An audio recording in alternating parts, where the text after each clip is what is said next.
tous, aujourd'hui nous allons continuer notre série sur les fruitiers. Notre choix s'est porté sur le néflier du Japon, parent éloigné du cerisier et originaire du sud de la Chine et encore du Japon. Rare arbre fruitier à conserver son feuillage en hiver et avec son allure exotique, il a trouvé toute sa place chez nous ici à Green Valley. On va commencer par le qu'est-ce que c'est. Alors le néflier du Japon, eh bien c'est un grand arbre pouvant atteindre 6 à 8 mètres de haut jusqu'à 4 à 5 mètres d'envergure.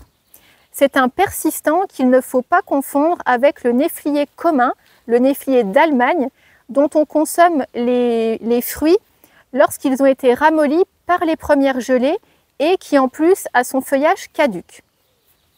Assez rustique, il tolère des températures assez basses, comprises entre -10 et -15 degrés. Cependant, quand il va y avoir des températures entre -5 et -7 degrés, les fleurs ne vont pas résister et donc la fructification va être compromise. Le néflier du Japon possède de longues feuilles vertes, entre 15 et 25 cm de long, voire 30 cm. Ce sont vraiment de belles feuilles qui ont un aspect assez luisant et je trouve avec un aspect qui ressemble au cuir. La floraison, quant à elle, qui a vraiment un parfum à l'amande vraiment assez prenant, c'est vraiment aussi pour ça que j'apprécie cet arbre, va intervenir au courant de l'automne, voire début d'hiver. Le bibacier, qui est l'autre nom du néflier du Japon, s'accommode tout à fait de la sécheresse et aussi donc d'hiver assez froid. Voyons maintenant la récolte. Alors, les fruits du néflier du Japon, nommés aussi bibas, vont mûrir au printemps. Aussi courant mai, voire juin, suivant les régions, contrairement au néflier d'Allemagne, le néflier commun. De couleur jaune orangé, les petits fruits, qui vont avoir la taille d'un abricot, ont un goût assez acidulé et une chair juteuse qui est très rafraîchissante. On va pouvoir les consommer bien sûr frais. On va aussi pouvoir en faire des compotes, des gâteaux et aussi des tartes. Lorsqu'on va ouvrir ce petit fruit, on va pouvoir constater qu'il y a plusieurs noyaux assez luisants qui par contre sont non comestibles. Alors vous allez venir avec moi un petit peu plus près du néflier du Japon pour qu'on constate un petit peu ce que ça ressemble de plus près.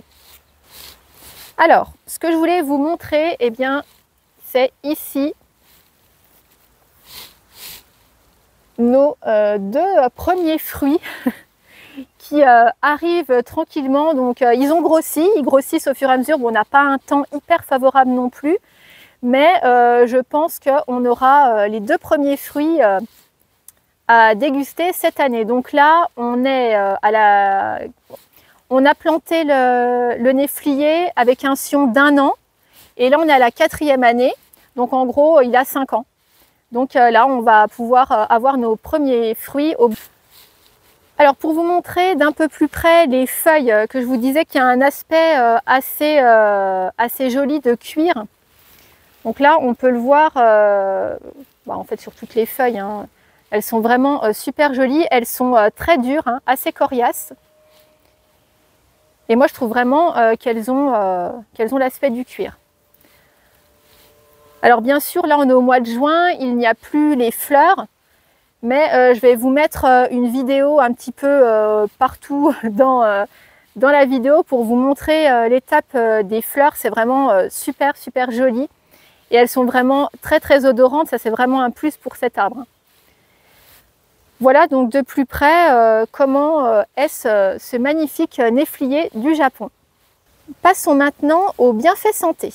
Les fruits donc du néflier du Japon sont très riches en vitamine C, en vitamine B6 et B9 ainsi qu'en minéraux.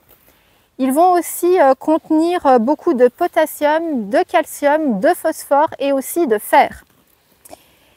Les fruits du néflier vont avoir une bonne teneur en eau, c'est pour ça que je vous disais que c'était un fruit assez rafraîchissant et il va être aussi riche en fibres, ce qui va lui conférer une action diurétique et laxative favorable à une santé intestinale optimale. Passons maintenant à la rubrique « Le saviez-vous » Dans la médecine traditionnelle chinoise, on recommande son usage contre la toux pour libérer les voies respiratoires et aussi contre certaines maladies de la peau. Il est connu et cultivé depuis plus de 1000 ans au Japon. Ceci étant, il n'est arrivé qu'en France qu'en 1784. Passons maintenant à la multiplication. Alors la multiplication, il y a différentes façons de le multiplier. Il y a la façon très simple en faisant les semis des noyaux qui sont à l'intérieur des bibasses.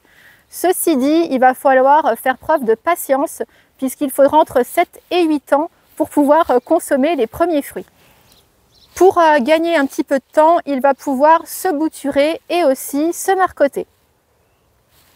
Voyons maintenant la dernière catégorie qui est le quand et comment planter le néflier du Japon. On va préférer l'installer en automne avant les premières gelées et on va plutôt l'installer dans un endroit ensoleillé, mais la mi-ombre lui convient aussi sans problème. Donc c'est un arbre qui n'est pas difficile puisqu'il va aimer tous les types de sols, même les sols calcaires. Et puis, comme de nombreux arbres, comme à chaque fois que je vous le dis, il va falloir veiller à l'arroser les 2 voire les 3 premières années pour bien qu'il s'installe sur votre terrain. Voilà, je pense vous avoir dit toutes les infos sur le néflier du Japon, arbre vraiment que j'apprécie. On en a un ici sur le terrain. Je pense qu'on en aura 1 ou 2 autres dans les temps futurs. Voilà, n'hésitez pas, comme d'habitude, à planter encore et toujours des arbres et on se retrouve très bientôt dans une nouvelle vidéo.